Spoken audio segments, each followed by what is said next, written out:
And welcome, everybody. Happy Wednesday, March 25th, 2026. Welcome back to NewsTreason Channel 17 and the Q News Review with the professor himself, the one and only Mike King of Real News and History.com. Mike, happy Wednesday, my friend. Good to see you. How are you?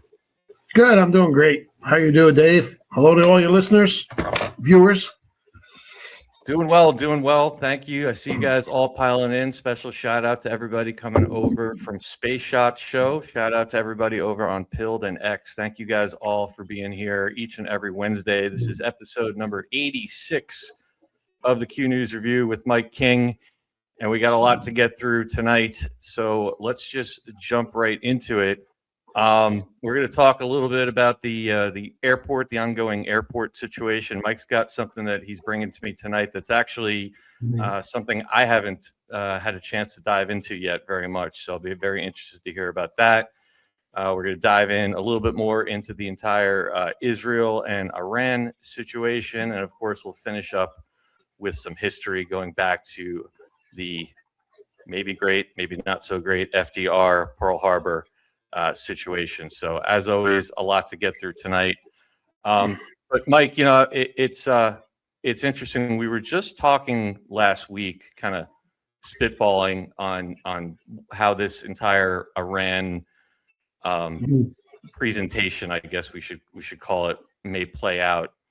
And kind of right now, it's looking like your prediction seems to be what's playing out, being that this is dragging out maybe a little bit longer than I might have anticipated. Was just looking before we came on the air. You got to take polling with a grain of salt, but about 59, they're estimating right now, 59% of Americans are opposed to the war at this point. Obviously, gas prices, all those other things building up. And you were saying last week that you kind of hoped it would go this way in the narrative space because it would give us more opportunity to make some connections with Israel. And well, wouldn't you know it, it would seem that that's exactly what's playing out. Have you been paying any attention to the Joe Kent situation? Oh yeah, that's part of it. And that was my hypothesis from day one.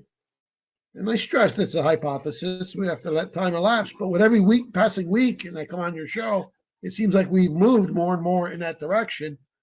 The two are now inseparably linked, Trump and Bibi. Okay? So if this war goes badly, if it drags on, it's bad for Israel. It's very bad for Israel's image. The image of Israel. Israel, again, I emphasize every week, it's totally under submission.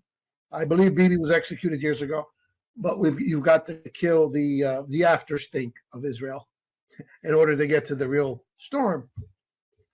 And it continues to seem that's where it's going.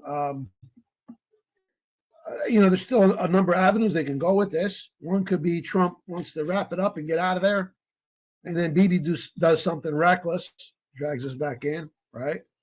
Or they could go the other route and just drag it out so it becomes more unpopular. We don't know which pathway they're going to take, but it does seem like it's going in that direction. That this is really all been designed to wreck Israel's image after the fact. And it would be great if they kept us in this fake war. That would be very damaging to Israel. But above all else, what I would like to see is a fake false flag. How cool would that be? Initially blamed on Iran and then it slipped on Israel. And now that opens up everything. So, but we'll have to see. There's still a while for this to play out. But it's certainly not diminishing this idea of the Israeli tail wagging the American dog. It's intensifying. And in fact, I don't know if you've noticed, but Iran, or rather maybe it's White Hat Productions, who knows, they're really intensifying their anti-war propaganda around this theme of Bibi controlling Trump. And it's all over Twitter, by the way, which again tells you this is fake, because in wartime you would not allow enemy propaganda on American news media. Even voluntarily, Musk would not allow it. Yeah, here it is. It's proliferating. Did you see the video that the Iran military news put out today? I'm guessing that might be what you're talking about. I've seen several of them. They're really hardcore. I wasn't going to run this tonight, but since you mentioned it, Yeah. let me quickly run this. Yeah.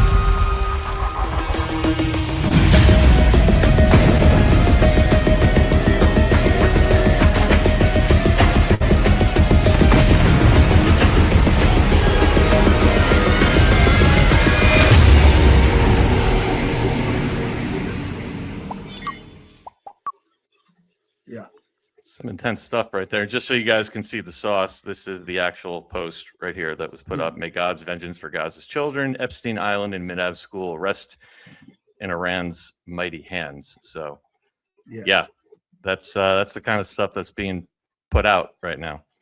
It's being put out, and this character Elon Musk, who's part of the show, as we know, is putting his thumb on the scale to amplify that. It was all over my Twitter feed. I never subscribe to or follow the Iranian military site. Right. And all of these videos are popping up. The audience is us. Right. I don't mean Anons, I mean the American people. Yep. This message is Bibi, Ms. Trump. And, I made that analogy in an earlier tweet. What did I say? Do you remember? I said Trump is handcuffed himself to Netanyahu, and he's jumping into the ocean with a millstone around Netanyahu's ankle. And at the right moment, he'll escape and leave Netanyahu to dry. So when you see that video and they're jumping off the precipice, that's the first thing I was thinking. I wonder if they copied that from me. But anyway. Yeah. But that's and that now was linked on the Drudge Report. So this is obviously the target is the American public. But it's not the Iranian military targeting us with this. It's a Q operation. Yep. So like I say, every week it just seems like we're moving more and more towards the fulfillment of my initial hypothesis. So let's see what happens next week. Yep. Very quickly before we get into your presentation, I think this is super important.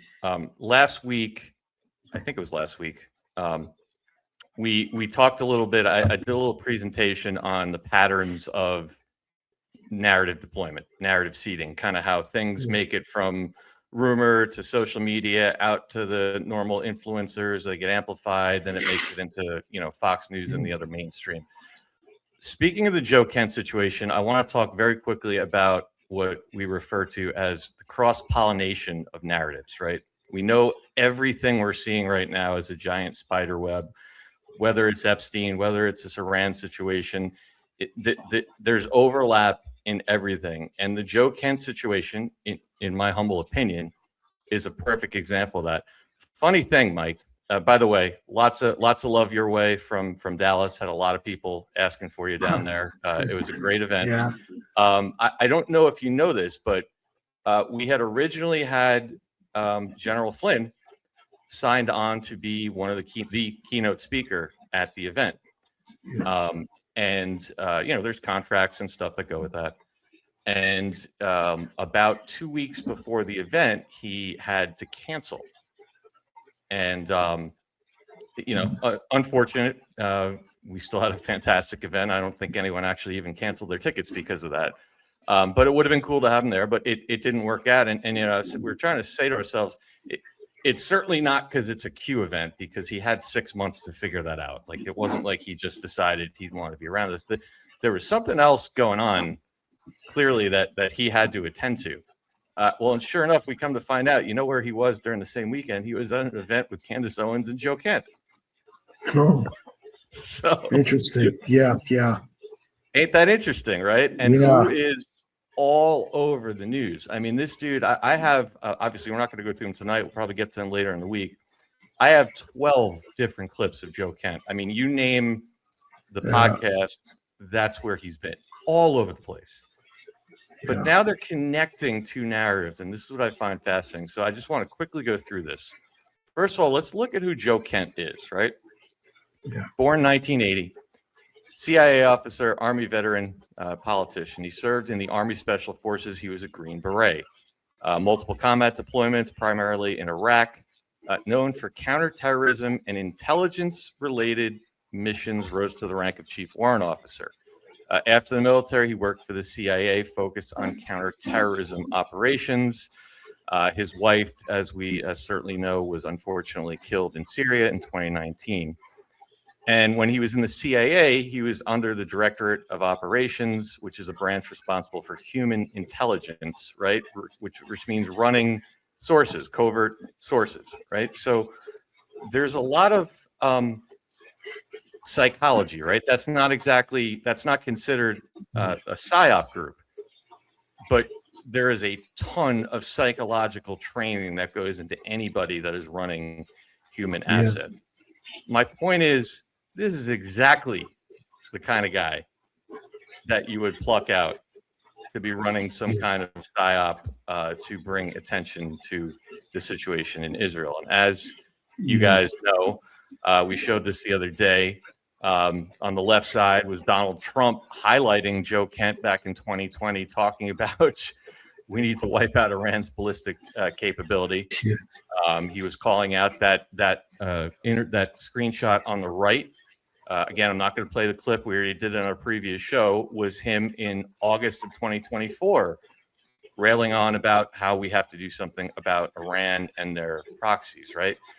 So when we get to the point where this man resigns and actually puts in his letter that there was no imminent threat to our nation from Iran, that, in my opinion, should be all you need to know to say that this narrative is complete BS.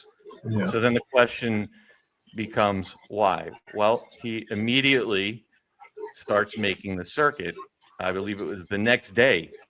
He was on a interview with Tucker Carlson connecting our actions in Iran to Israel. Right? If you remember last week, we showed the Tucker Carlson clip where Tucker Carlson himself was talking about that school bombing, which probably didn't happen in Iran, where exactly 170 children died, and how it was likely Israel that gave us that intel. Let me just quickly play a clip of Joe Kent in one of his most recent interviews. We were headed towards war with Iran regardless, and that Israel's intention to strike them just changed the timing, or do you think they dragged us into the conflict entirely? I believe, and I think the data supports this, that Israel drove the entire conflict, that Israel walked us into this conflict. We have a lot of data to draw upon in the public domain. Since President Trump came back into office in January of 2025, we watched the Iranians observe a very strict escalation ladder. Now, prior to President Trump coming back into office under the Biden administration, our forces in Iraq and Syria were under constant fire and attack from Iranian proxies inside Iraq and Syria that basically kicked off after October 7th. We saw a very aggressive posture coming from the Iranians. Right when President Trump came back into office, those attacks stopped. The Iranians put a lid on their proxies, basically because they knew two things. They knew, number one, that President Trump was not to be toyed with. This is the same president that killed Qasem Soleimani, the Iranian proxy terror master who walked all over Obama, walked all over Bush, enabled the killing of hundreds of American soldiers in Iraq. He also killed his deputy in that same strike, Abu Mahdi Mohandas. So the Iranians understood this was not Obama, this was not Bush, this was not Biden, this was someone that you actually have to listen to. But they also knew that President Trump wasn't going to take the bait and get sucked into some series of regime change wars, and that he actually was a very pragmatic deal maker, and he was someone the Iranians could deal with. And once again, the Iranians knew that them and President Trump both agreed that they couldn't have a nuclear weapon. The Iranians' approach to nuclear weapons, I think is very pragmatic, but very, very important because it ties into the broader context of American policy in the region.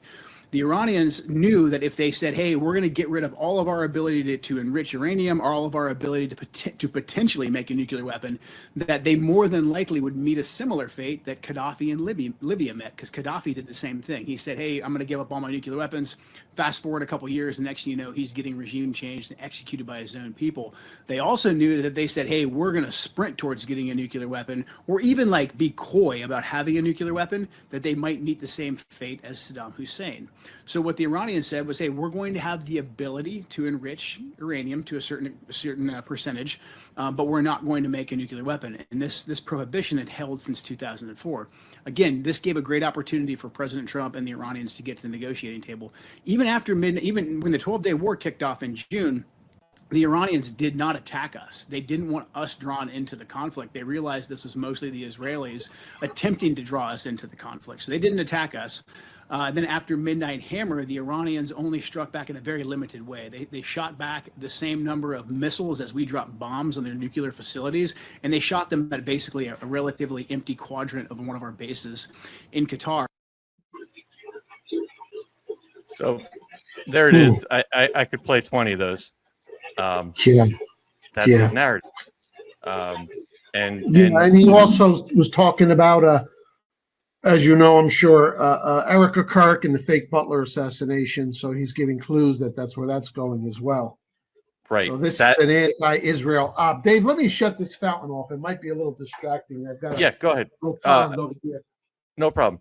That's exactly where I wanted to go next, and this is what I mean when I talk about the cross-pollination of narratives. Exactly what Mike just said. So, if you guys didn't see the headlines, now the other thing that Joe Kent has woven into his discussions is exactly what you just said: the Charlie Kirk assassination. And just today, there were a ton of clips going around of the powers that be at Turning Point USA freaking out because basically Joe Kent is saying that if he was asked, he would testify to aid the defense of the accused killer, Tyler Robinson.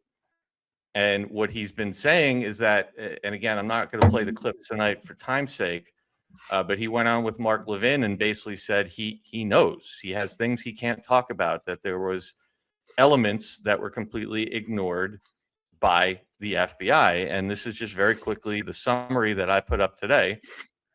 Joe Kent says he's skeptical that Tyler Robinson, who confessed to killing Charlie Kirk, was the lone shooter. That accusation could undermine the prosecutor's case against Robinson. Kent said he knew of the risk before he decided to speak out. The former director of the National Counterterrorism Center, Joe Kent, says the FBI did not properly investigate the assassination last fall of conservative leader Charlie Kirk. Quote, the FBI was pretty forceful in saying we couldn't investigate further, he told the public. I saw no action being taken.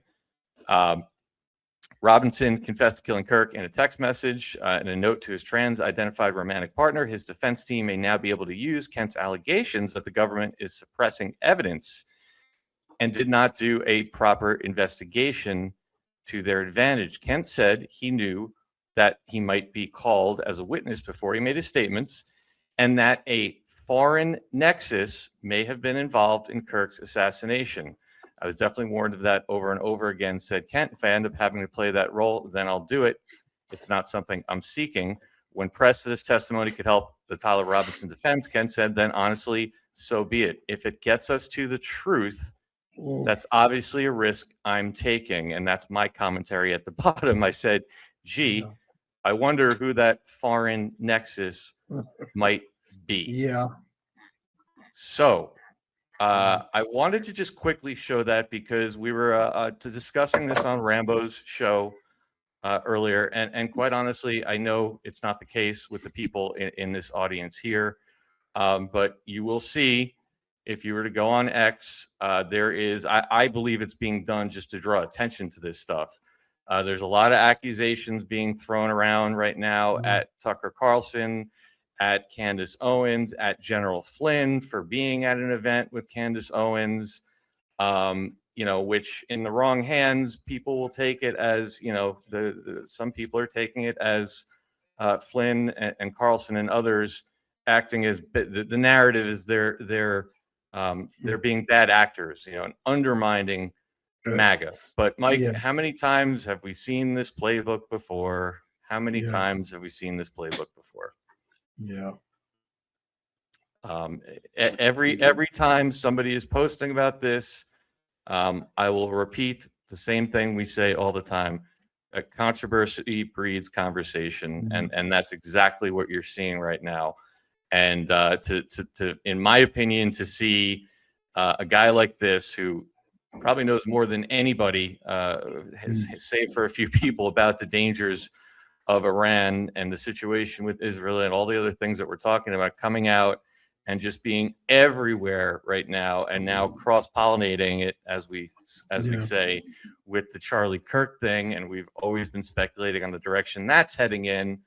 Yeah. I think we could safely conclude this is a fairly obvious psyop, but as always, we leave it up to the audience to decide what they believe. Yeah. And something like this would be the only thing to shake the final bastion of support for the shitty little state. And that's mainly your boomer Christian evangelical Schofield type Christian Zionists. They remain firm. The last polling data I saw, and that's interesting that such polls are even being conducted, first of all. What's going on here? And secondly, that they're being amplified by the mainstream media now. But Israel's underwater, like 40-something% approval. But the bulk of that, at least 80% of that, is the Christian evangelical boomer Schofield Bible types who regard Trump very highly and Charlie Kirk. They love Charlie Kirk. So this is the sort of thing that will disillusion them.